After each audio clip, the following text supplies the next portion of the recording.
igama lami ngobheki Justice Mthethwa ngokuzalwa ngizalelwe endaweni yakwaSokhulu ngaseMbonambi.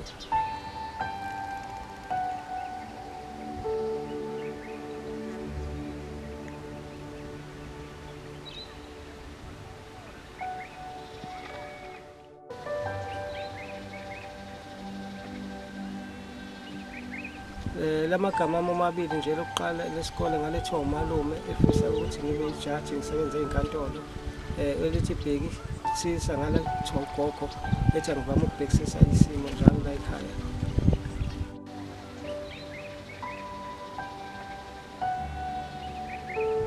Nami ngangifisa ukuba ijaji njengoba umalume ayisho njalo nje efisa ukuthi ngibe ijaji noma ngisebenze ezinkantolo, kodwa ngenxa yesimo esithile ngagcina ngakwazanga ukufinyelela kuleso simo leso.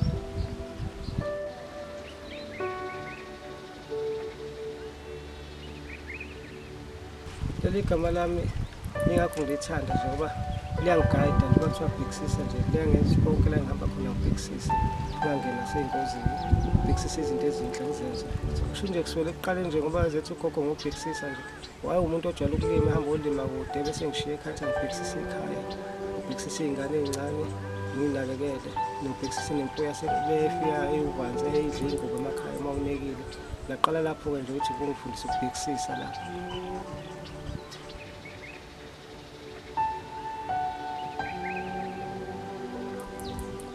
Kukhona abangikhuthaza ngakho, baqale bangikhombisa nje ngokuthi bangikhathalela ukuthi bangithele indawo yokwakha ngakho base bengitshela ukuthi hhayi ngoba nakho nje ugesi kanjena-ke awuhambe uyofundela-ke. Ukuze kimi kulesi sigaba engikusona ngale ngawumuntu owayehlupha eboshwa ephika nabangani, kodwa angikulahlanga ngithawula ngithe sengiboshiwe ngafunda iy'nto ey'ningi ngaphakathi ejele, ngafunda imisebenzi yezandla, ngafunda imidlalo yasestage, ngafunda i-campus dance. This is the song of grief, the song of sorrow. This is the lament. It's the need of what you have, Maniga. Rest in peace, my brother. Our father who had. Okunye kwakho ngaphinde ngakwenza sengiphumile, wala khona ngangide ngibhekisisa abantu abawenza ugesi bawenza kanjani, ngilandela njengegama lami futhi.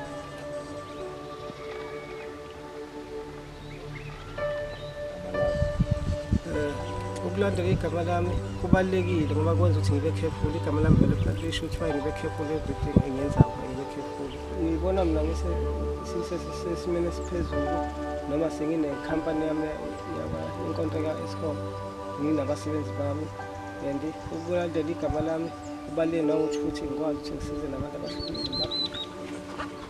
Into ebalulekile nje kuqala ukuthi nje kufanele uma uvumelana nesimo sasekhaya, unga-adopthi isitayela sabanye abantu ukuthi okay obani marriage uhambisana nesimo ngoba yonke into ihamba step by step. Nami ngenza njalo impela, emibi nje ngiqale ngemibi, ngaphambana nami negama lami ngaphela nabangani saboshwa, sangalalela singalaleli, kodwa ngakwelokho kwangigayida ukuthi no ku-wrong lo.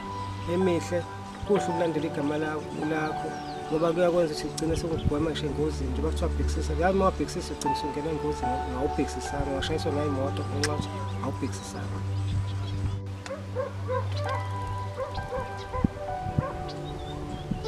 Ukuthi ngangithembele kumfowethu noma omdala yena esinika i-support, kodwa uNkulunkulu wathi uma esemthathile ngabona ukuthi hayi kuye ngibe sey'nyathelweni zakhe-ke manje kube yimina ingane izobheka mina, ngibheke sonke isimo.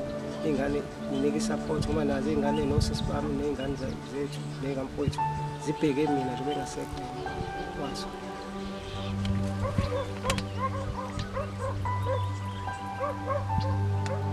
Engingakusho nje ngathi ngikhuthaza abantwana abasafunda isikole kuqala ukuthi bafunde, bengayeki ukufunda, bengafani nathi thina safunda kusenzima bangadliwa ngisho esikoleni. La ukuthi-ke okunye abangakwenza futhi ukuhlonipha umdala nomncane, nabadala futhi bahlonipha abancane. Kumnandi ukuhlonipha ngoba neBhayibheli liyasho ukuthi kwandisa iy'nsuku zakho uma uhlonipha. Nkathi nje uma ungahloniphi kuyenzeka uhlale umuntu ongamazi nje ugcine nixabana naye, lo muntu awumazi sho uma agcine umfokofisa, egcineni lo muntu uyakubona bavela akanandaba naka akwazi. Kanti umuntu noma omunye uswethunywa usathane ufuna uma uthi umgwema umuntu uma umbona ukuthi ukuzela kabi, umgwema uqhube nempilo ngoba kunabantu abangenandaba nempilo. Wena uma wathi ufuna nempilweni yakho umgwema usathane.